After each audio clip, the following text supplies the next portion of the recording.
Esta es Pokrovsk hoy. Una ciudad ucraniana destruida, bombardeada todos los días por las fuerzas rusas, casas en ruinas, calles vacías, familias huyendo, y esta es la táctica de Putin. Destruir todo hasta que la gente no tenga otra opción más que abandonar sus hogares. Pero Pokrovsk no es una ciudad cualquiera. Esta pequeña ciudad está a solo 20 kilómetros de la frontera de Donetsk. Si Putin logra capturar Pokrovsk, finalmente podrá decir que controla todo el territorio de Donetsk, uno de sus mayores objetivos desde el inicio de la guerra. Por eso, en el verano del este europeo de este año, Putin reunió a 110,000 soldados. El plan ambicioso tenía todo para hacer su ofensiva final. Las tropas estaban listas. Las armas estaban guardadas. El comandante que Putin eligió personalmente estaba confiado. Todo parecía perfecto, al menos en el papel. Pero Putin cometió un error fatal. ¿Y Ucrania? Bueno, ellos estaban observando cada movimiento.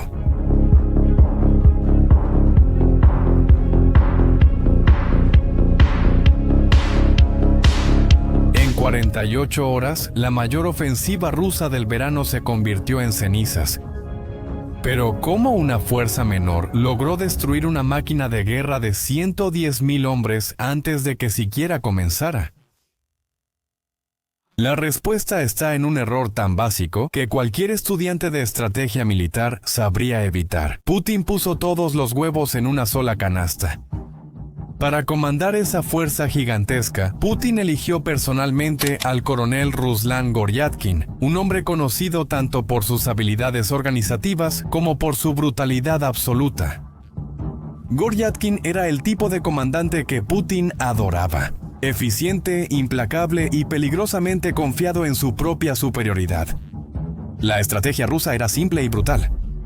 Planeaban usar la táctica de oleada humana, enviar masas de soldados contra las defensas ucranianas, oleada tras oleada, hasta que los defensores se quedaran sin municiones. O simplemente colapsaran por el cansancio. Era una estrategia de puro desgaste, usar más soldados de los que el enemigo tiene balas. Pero Goryatkin pensaba como un general del siglo pasado. Él estableció un solo puesto de mando para controlar a todos los 110,000 soldados. Una sola fábrica metalúrgica cerca de Donetsk se convirtió en el cerebro de toda la operación. El comandante, sus oficiales, todos los jefes importantes, todos en el mismo lugar. ¿Y las armas?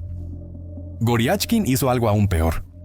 Prácticamente todas las municiones para la ofensiva fueron almacenadas en un solo depósito gigantesco en la ciudad de Kartsinsk.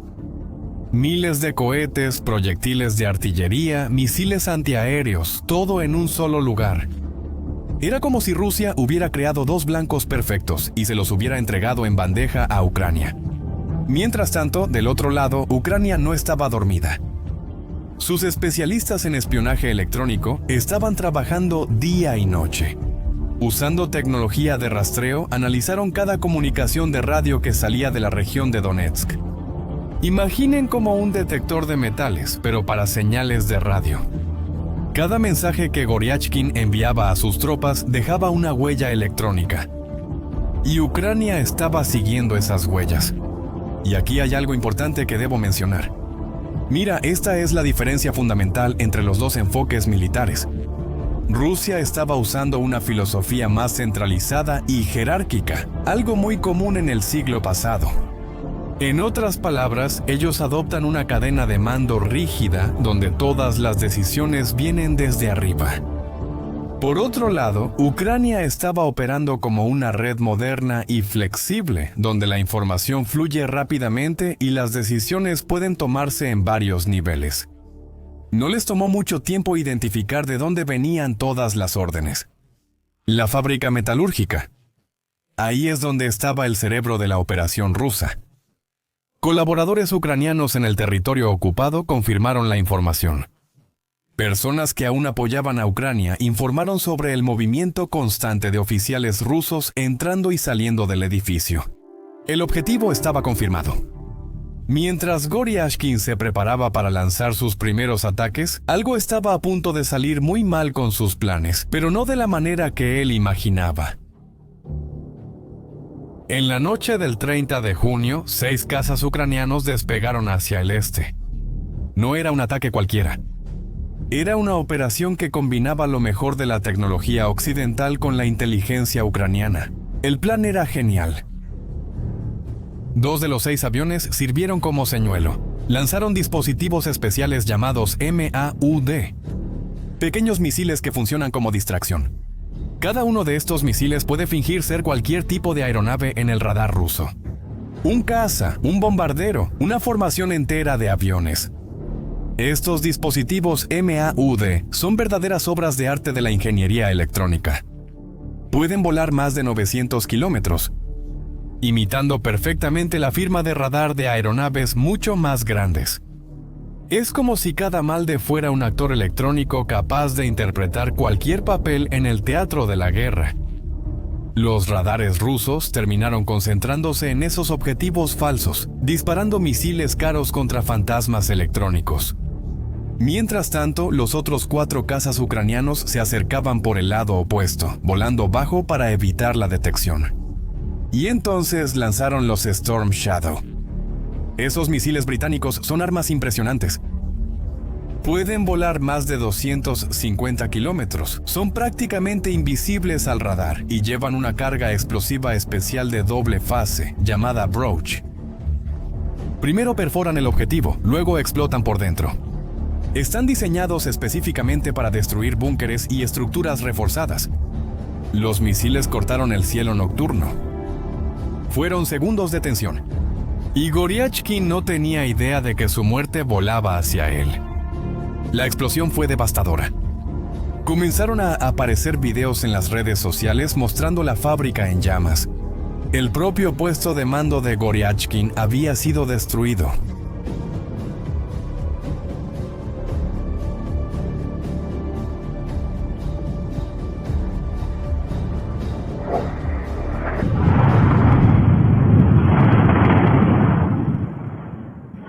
Pero el verdadero impacto solo se revelaría después. Goryachkin y la mayoría de sus oficiales habían muerto. Fuentes de inteligencia reportaron 8 muertos, 9 heridos y 4 desaparecidos. Varios comandantes subordinados eliminados de un solo golpe. En cuestión de minutos, una fuerza de 110,000 soldados había perdido a su liderazgo. Era como cortar la cabeza de una serpiente gigante. Pero Ucrania no había terminado. 2 días después vino el segundo golpe. En la noche del 2 de julio, alrededor de las 10 de la noche, enjambres de drones ucranianos descendieron sobre Kartsitsk.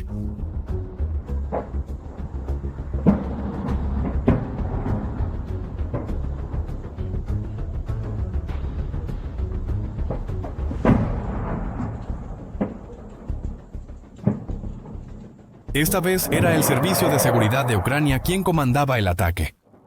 Los drones no necesitaban llevar explosivos pesados.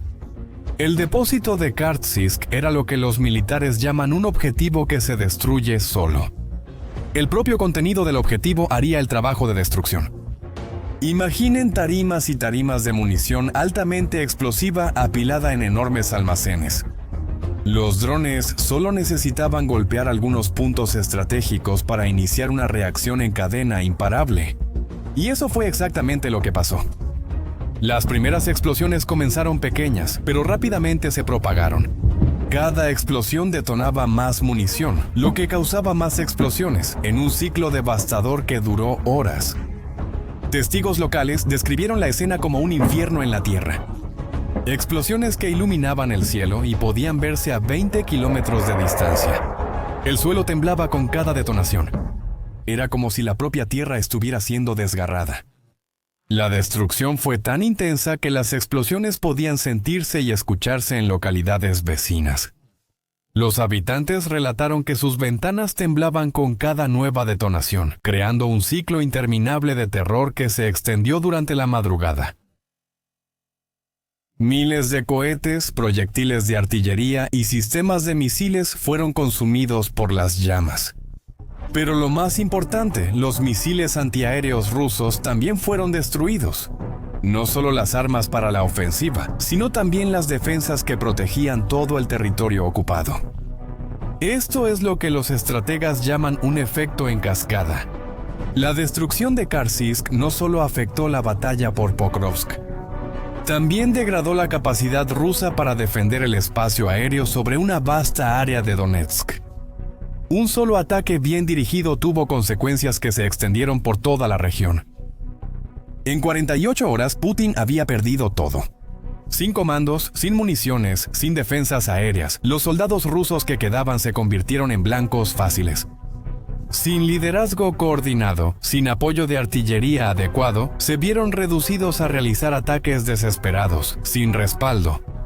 Como describieron los analistas militares, se convirtieron simplemente en cuerpos calientes, enviados en misiones suicidas.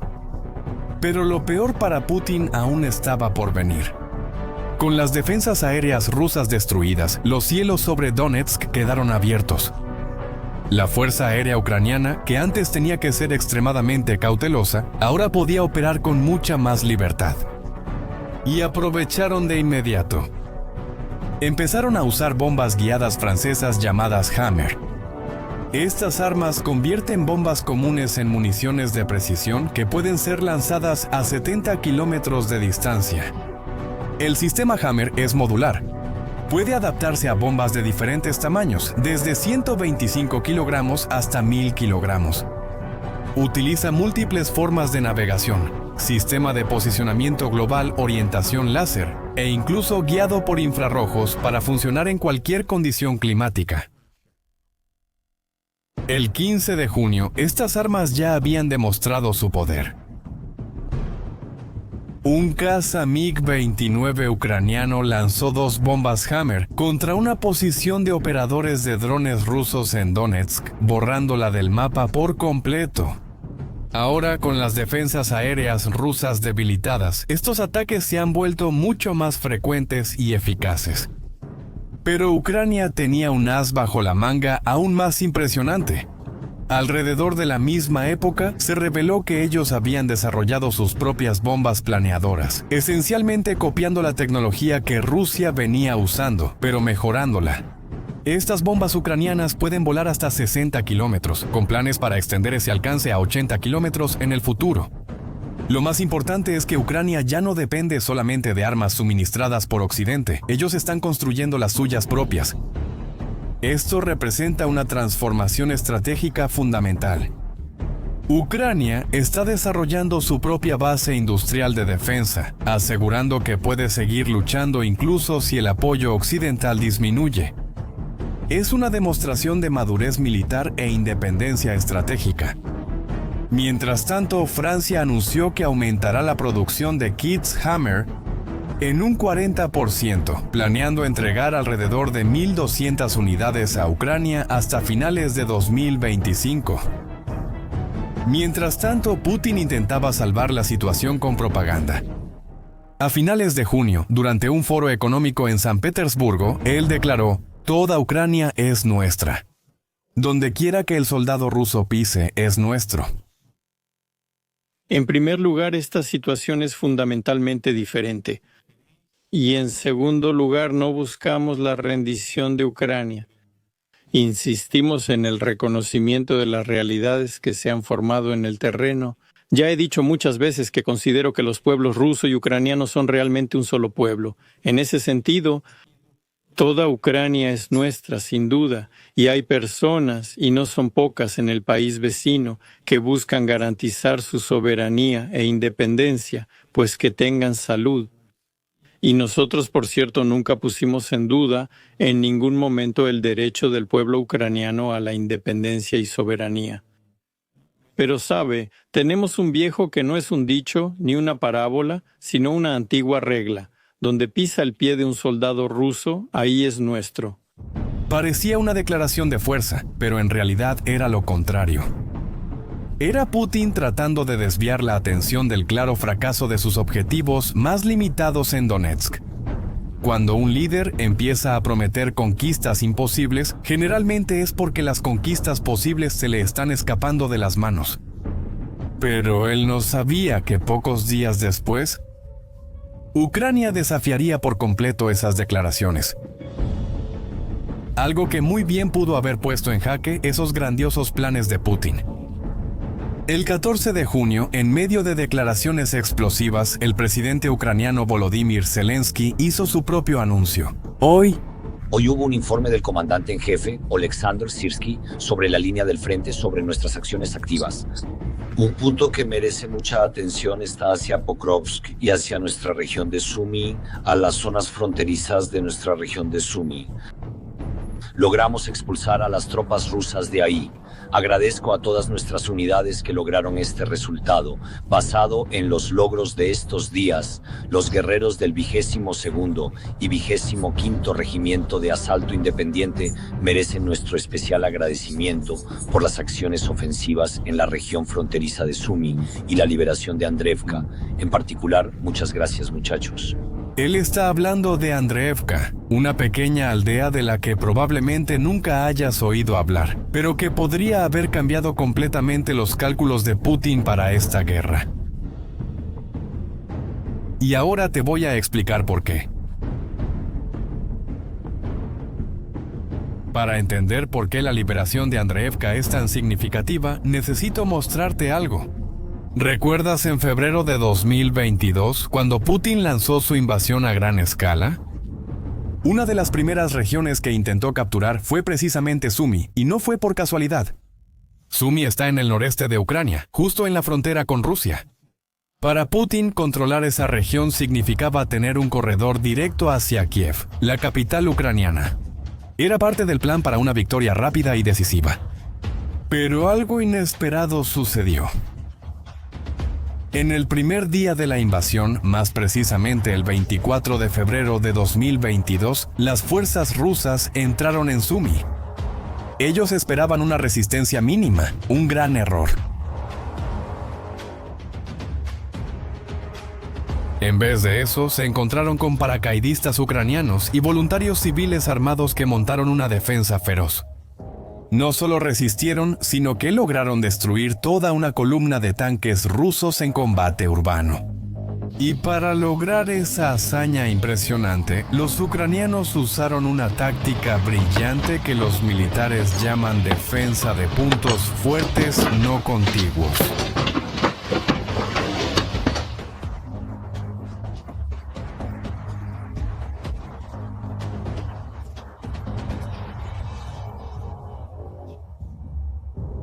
Funciona más o menos así. Mientras algunas tropas defendían las ciudades principales, pequeños grupos de guerrilleros se dispersaban por el campo atacando las líneas de suministro rusas.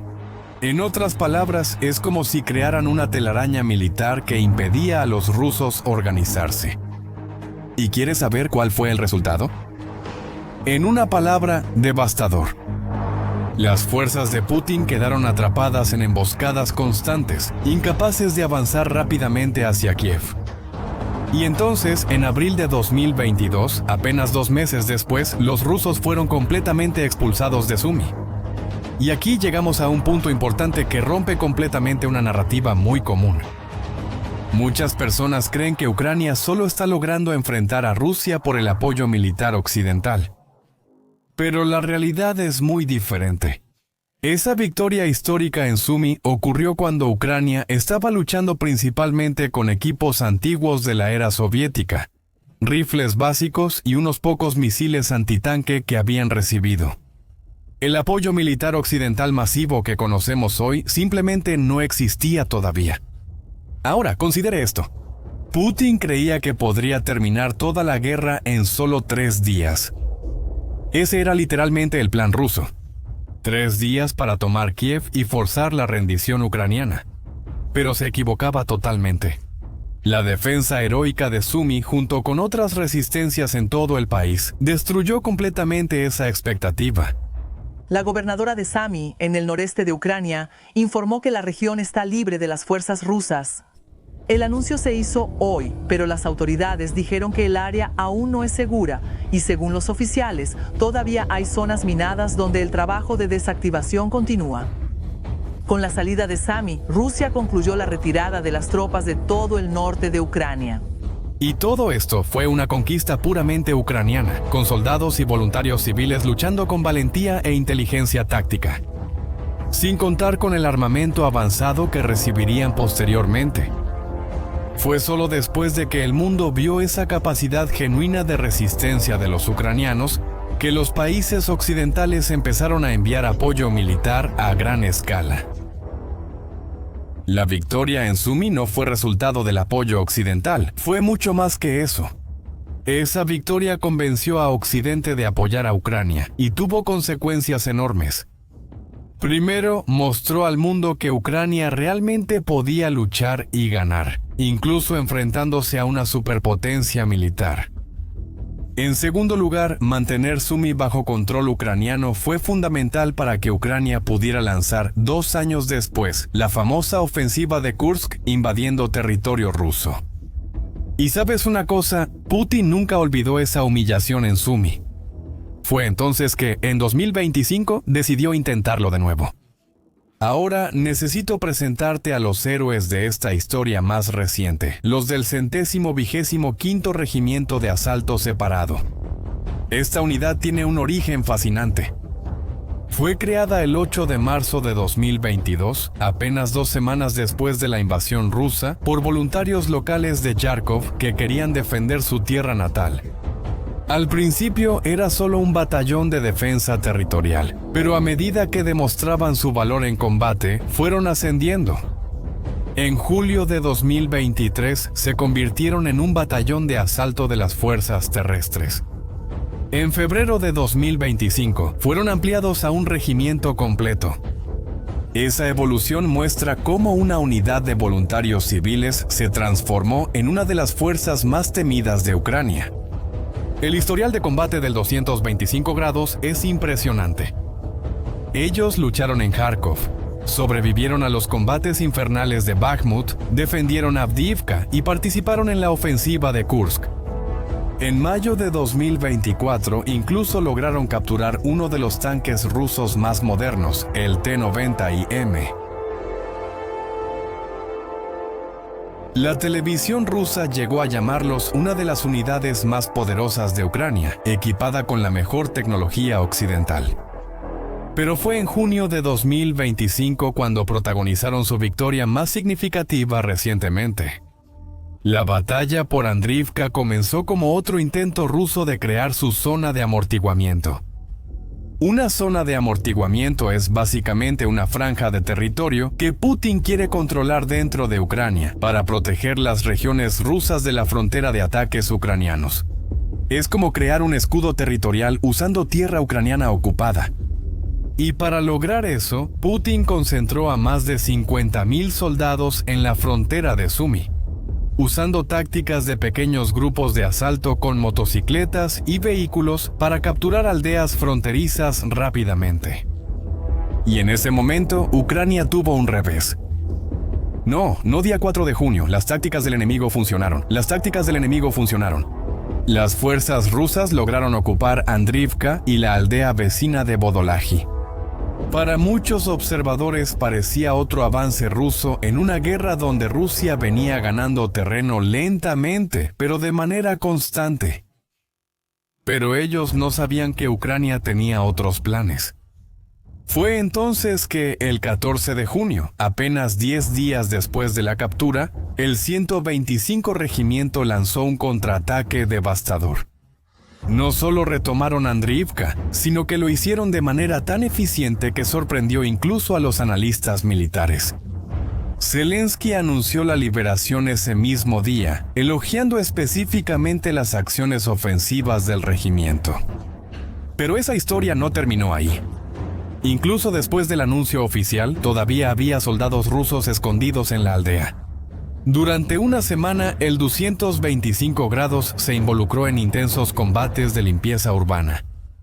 Fue durante esta fase que uno de sus grupos de asalto, conocido como Cisne Negro, logró eliminar a un comandante ruso, el mayor Andrei Yartsev, en su propio puesto de mando.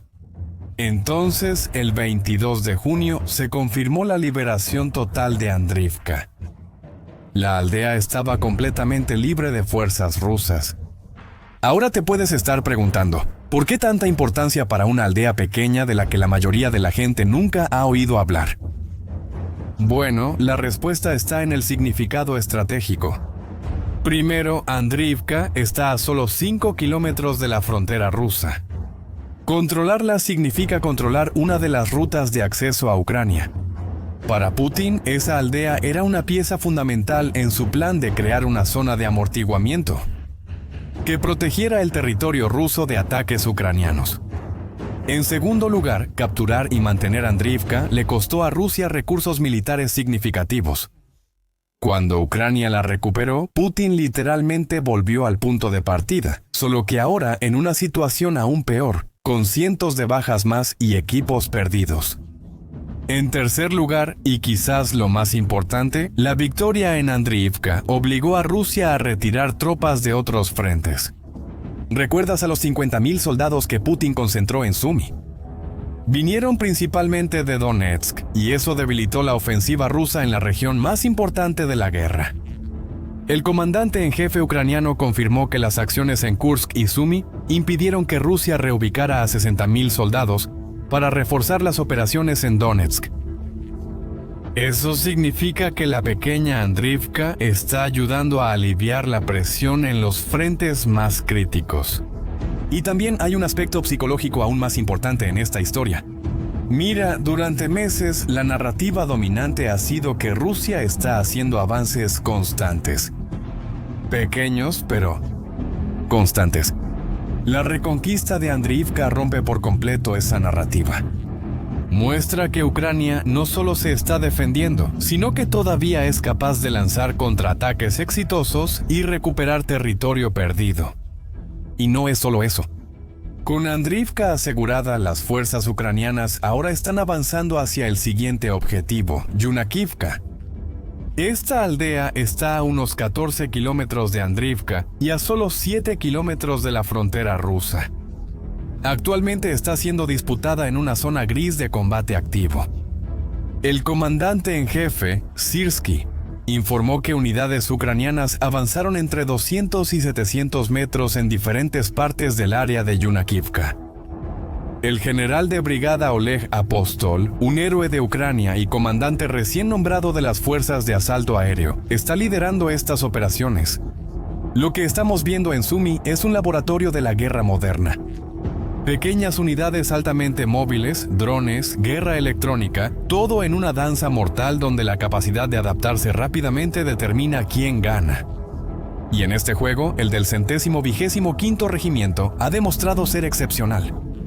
La liberación de Andriivka puede parecer pequeña en el contexto de una guerra continental, pero su impacto va mucho más allá de su importancia geográfica.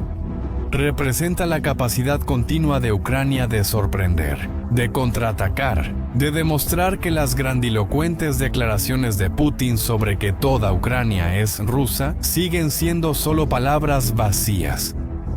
Mientras Putin habla con arrogancia en San Petersburgo, los soldados ucranianos estaban demostrando, metro a metro, que la realidad en el campo de batalla es muy diferente de sus sueños expansionistas.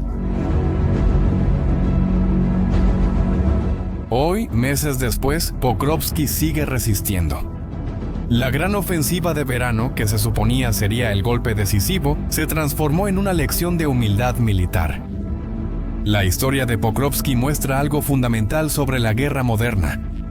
No siempre triunfa el más fuerte. Es la más inteligente, la que puede procesar información más rápido, adaptarse mejor y atacar los puntos débiles del enemigo con precisión quirúrgica.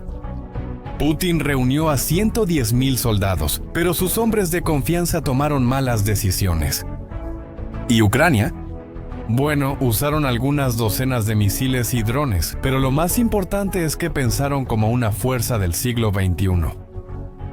En otras palabras, es un enfrentamiento entre el orgullo ciego y la determinación inteligente, la arrogancia imperial contra la resistencia desesperada de un pueblo que lucha por su hogar.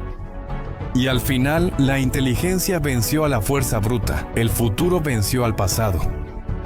¿Y tú, qué piensas sobre este cambio en la forma de hacer la guerra?